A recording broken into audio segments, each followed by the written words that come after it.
The World Health Organization says a new task force may be the last chance to find the origins of COVID-19. It has nominated 26 experts to join the body, the scientific advisory group on the origins of novel pathogens. More than a year and a half since the virus was detected in the Chinese city of Wuhan, the question of how it first emerged remains unclear. The team will consider if the virus jumped from animals to humans in Wuhan markets or leaked in a lab. Accident.China has strongly refuted the second theory. In February, a WHO team tasked with investigating COVID's origins flew to China and concluded that the virus had probably come from bats, but that more work was needed. The team called the lab leak theory extremely unlikely. But the WHO's Director General, Dr. Tedros Adhanom Ghebreyesus, later said the investigation had been hampered by a lack of data and transparency from China. The proposed members of the SAGO group include 6 experts who visited China as part of the previous team. Aside from coronavirus, SAGO will also look into the origins of other high-risk pathogens. Understanding where new pathogens come from is essential for preventing future outbreaks, said Dr. Tedros.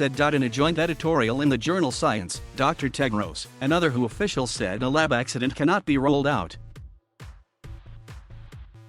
Michael Ryan, the WHO's Emergencies Director, said SAGO's work may be the last chance to understand the origins of this virus. The announcement of the new group comes as CNN reported that China was preparing to test tens of thousands of blood bank samples taken in the early months of the pandemic. But Chen Xu, China's ambassador to the UN in Geneva, said SAGO's work should not be politicized.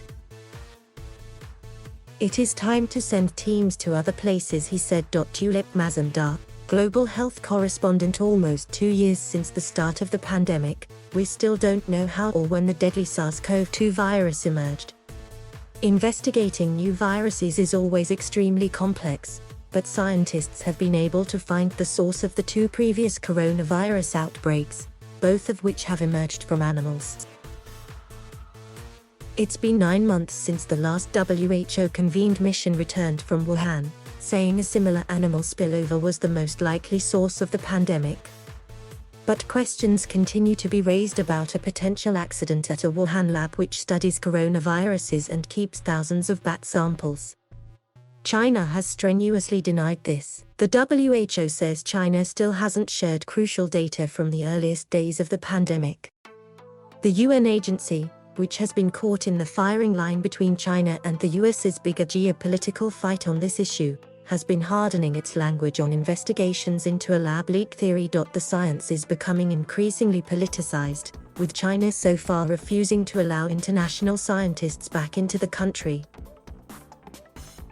It's hoped this new SAGO body with experts from 26 different countries will be able to break this impasse and finally get some much-needed answers so the world can better prepare for future outbreaks. Thank you for watching. Please subscribe.